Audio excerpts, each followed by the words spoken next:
नमस्कार मित्रों, द स्वदेश में आपका स्वागत है। यहाँ करते हैं हम लोग देश में हो रही राजनीति पर चर्चा।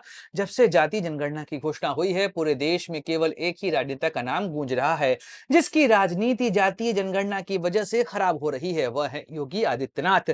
जी हाँ, एक दौर पे बटोगे तो कटोगे का नारा दिए थे उन्होंने जातीय जनगणना के खिलाफ कि देखिए बांग्लादेश में हो क्या रहा है, वहां पर हिंदुओं का विभाजन हुआ तो आज वह कट रहे हैं। ऐसे ही अगर भारत में हम जातीय आधार पर बटेंगे तो हम यहाँ पर कटेंगे। लेकिन अब तो नरेंद्र मोदी ने घोषणा कर दी है जातीय जनगणना की, तो अब योगी आदित्यनाथ को भी मन महसूस कर तारीफ करनी पड़ रही है कि सामाजिक समरसता और समाज में सबके लिए काम करने के लिए जातीय जनगणना की आवश्यकता है। ऐसे में अब योगी आदित्यनाथ की राजनीति किस ओर जाएगी? क्या वह नई राजनीति करते दिखाई देंगे जैसे कि नीतीश कुमार करते हैं? चलिए करते हैं इस विषय पर बात। नमस्कार दोस्तों, मैं सुधांशु, आप देख रहे हैं द स्वदेश।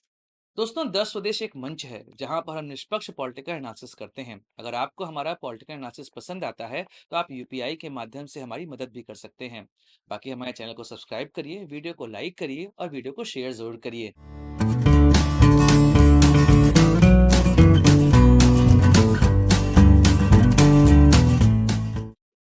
दोस्तों, योगी आदित्यनाथ युवा मुख्यमंत्री, जी हाँ, गोरखपुर से आते हैं, वहीं से सांसद बने थे, बाद में विधायक बनकर उत्तर प्रदेश की राजनीति में आए हैं और यहां पर पिछले 2 बार से लगातार उन्होंने सत्ता स्थापित करी है। 2017 उस समय तो नरेंद्र मोदी के चेहरे पे भाजपा ने जीता था चुनाव, पर 2022 का चुनाव योगी आदित्यनाथ ने अपने चेहरे पर जिताया था भाजपा को और उसके बाद से वह भाजपा के स्टार कैंपेनर बनते जा रहे थे।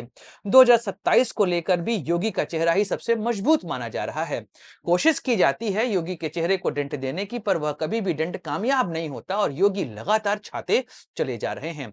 आप नोटिस करेंगे 2024 के लोकसभा चुनाव के दौरान जब अखिलेश यादव का पीडीए का नारा चला था, उसके बाद योगी ने सारी कमान अपने हाथ में ली थी और फिर यूपी में होने वाले उपचुनाव में जैसे नतीजे आए वह योगी के कद को और बढ़ा ही गए। फिर तो पूरे देश में योगी की मांग होने लगी। उसी बीच में उन्होंने नारा दिया था बटोगे तो कटोगे। यह नारा राहुल गांधी के जातीय जनगणना के खिलाफ दिया गया था। यहाँ पर उन्होंने एग्जाम्पल दिया था कि जैसे बांग्लादेश में हिंदुओं का विभाजन हुआ और वहां पर वो कटे, ऐसे ही अगर भारत में हम विभाजित होंगे हिंदू के रूप में तो फिर यहाँ पर भी काटने वाले बैठे हैं। नारा बहुत सक्सेसफुल हुआ। हरियाणा और महाराष्ट्र में इसकी वजह से विजय भी मिली और यूपी उपचुनाव में भी यह नारा बहुत सहजता से काम कर गया। अब जब भारतीय प्रधानमंत्री नरेंद्र मोदी ने घोषणा कर दी है कास्ट सेंसस की, अब योगी की राजनीति किस ओर जाती हमको दिखाई देगी। अगर आप योगी की राजनीति को देखेंगे तो यह हिंदुत्व के तड़के पर ही चलती है। जैसा वह भाषण देते हैं वह पूरे तरीके से हिंदू समाज को ही यहाँ पर संदेश देता है। लेकिन पिछले कुछ सालों में योगी आदित्यनाथ के ऊपर जातिवाद के आरोप लगे हैं। खासकर राजपूत राजनीति का आरोप उनके ऊपर लगता जा रहा है। अखिलेश यादव इस बात को मुखरता से उठा रहे हैं। वह हर जगह पर जाकर जितनी भी नियुक्तियां होती हैं उसमें कितने राजपूत लोग वहां पर नियुक्त हुए हैं इसकी बात लेकर वह आगे बढ़ रहे हैं और कह रहे हैं कि जब हमारी सरकार आएगी तो हम पीडीए के लोगों को यहां पर प्रतिनिधित्व प्रोवाइड करेंगे। तो योगी की राजनीति में जातीय आरोप तो लगते हैं पर वह आरोप चिपक नहीं पाता, क्योंकि क्योंकि योगी आदित्यनाथ मठ के सिपाही हैं। ऐसे में उनका चेहरा हिंदुत्व का चेहरा ही माना जाता है।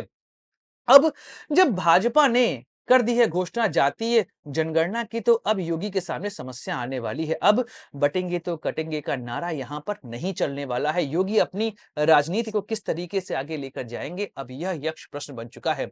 अगर हम योगी की तुलना नीतीश कुमार से करें तो हमें एक बात समझ में आएगी कि नीतीश कुमार ने अपनी राजनीति में एक नया आयाम जोड़ा है। जो कि नीतीश कुमार जिस जाति से आते हैं उस जाति का वोट बैंक बिहार में बहुत ज्यादा नहीं है, लेकिन उन्होंने जिस तरीके से महादलित और ईबीसी वोट बैंक वहां पर बनाया और उस वोट बैंक में अपनी पैठ स्थापित करी, उसका नतीजा हमको यह दिखाई दिया कि लालू प्रसाद यादव के एम वाई समीकरण का आधारशिला होने के बावजूद नीतीश कुमार को वहां पर वह हरा नहीं पाई। यहां तक कि भाजपा, जो कि पूरे देश में हिंदुत्व के एजेंडे पर चलती है, वह भी बिहार में जाकर नीतीश कुमार के आगे नतमस्तक हो जाती है, क्योंकि वहां पर बीजेपी का हिंदुत्व कार्ड नीतीश के ईबीसी प्लस महादलित वोट बैंक के आगे नहीं चलता है।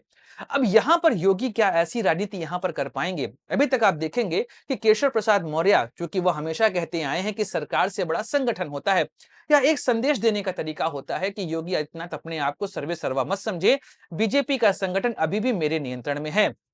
और अब जब जाति जनगणना की बात हो रही है, इसके बाद तो केशव प्रसाद मौर्य का चेहरा और स्ट्रांग होने वाला है। आने वाले समय में हो सकता है जैसे कि एमपी में बीजेपी ने किया कि शिवराज सिंह चौहान को हटाकर मोहन यादव को वहां पर मुख्यमंत्री बना दिया। क्या उत्तर प्रदेश में योगी को नई जिम्मेदारी देकर यहां पर केशव प्रसाद मौर्य को सीएम बनाया जाएगा? फिलहाल इसकी संभावना बड़ी कम दिखाई दे रही है, क्योंकि योगी आदित्यनाथ इस समय उत्तर प्रदेश में बीजेपी के सबसे बड़े चेहरे हैं। उनकी राजनीति की काट यहां पर किसी भी पार्टी के पास नहीं है। यहां तक कि स्वयं भाजपा के बड़े बड़े नेता भी योगी के आगे नतमस्तक होते जाते हैं। एक दौर पे प्रधानमंत्री नरेंद्र मोदी को भी कहना पड़ गया था, यूपी प्लस योगी बन जाते हैं उपयोगी। तो बात यह है कि आखिर नरेंद्र मोदी किस तरीके से योगी आदित्यनाथ को अब उत्तर प्रदेश से साइडलाइन करवाएंगे, मुश्किल लग रहा है। पर केशव प्रसाद मौर्य जातिगत जनगणना की घोषणा के बाद अब तो कमजोर पड़ते यहां पर हमको दिखाई नहीं दे रहे हैं। अब उनकी राजनीति अब आगे बढ़ेगी और तेज तर्रार तरीके से, और आने वाले समय में आपको उत्तर प्रदेश में बहुत बड़ा परिवर्तन होते दिखाई देगा। अब 27 का चुनाव काफी महत्वपूर्ण होने वाला है। कारण है जातिगत जनगणना और अखिलेश यादव का पीडीए, क्योंकि अखिलेश यादव लगातार जातिगत जनगणना की बात कर रहे थे और कांग्रेस से गठबंधन की उन्होंने घोषणा भी यहां पर कर दी है। ऐसे में पीडीए का पूरा वोट वह एकत्रित करने का प्रयास कर रहे हैं। यहां पर सबसे बड़ी बात यह है कि अखिलेश यादव के साथ मुस्लिम यादव वोट बैंक जुड़ा हुआ है। क्योंकि कांग्रेस भी गठबंधन का यहां पर भाग बनने वाली, ऐसे में मुस्लिम वोट का विभाजन यहां पर नहीं होने वाला। और योगी जब तक उत्तर प्रदेश में बीजेपी का चेहरा बने रहेंगे, मुस्लिम वोट बैंक तो बीजेपी को मिलने वाला बिल्कुल भी नहीं है। रही सही कसर बात करें अगर मायावती जी की, तो यहां पर अखिलेश यादव दलित वोट बैंक में सेंध लगाने का प्रयास करके अपने पीडीए को मजबूत बनाना चाहते हैं। क्योंकि रामजीलाल सुमन के सहारे वह जाटव वोट बैंक में सेंध लगाने का प्रयास कर रहे हैं, क्योंकि मायावती जी के पास भी जाटव वोट बैंक पूरे तरीके से आ चुका है, या कहें कि उनके पास यह वोट बैंक रहा है।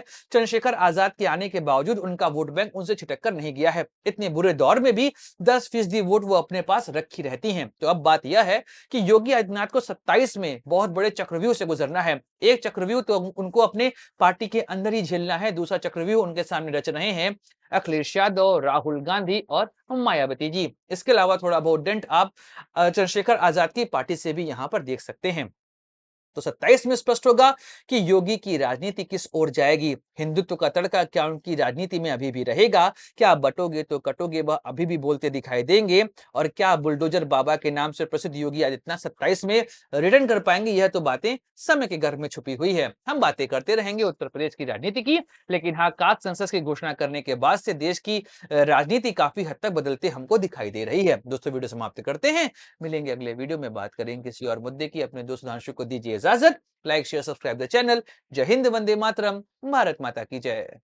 दोस्तों, दस स्वदेश एक मंच है जहां पर हम निष्पक्ष पॉलिटिकल एनालिसिस करते हैं। अगर आपको हमारा पॉलिटिकल एनालिसिस पसंद आता है तो आप यूपीआई के माध्यम से हमारी मदद भी कर सकते हैं। बाकी हमारे चैनल को सब्सक्राइब करिए, वीडियो को लाइक करिए और वीडियो को शेयर जरूर करिए।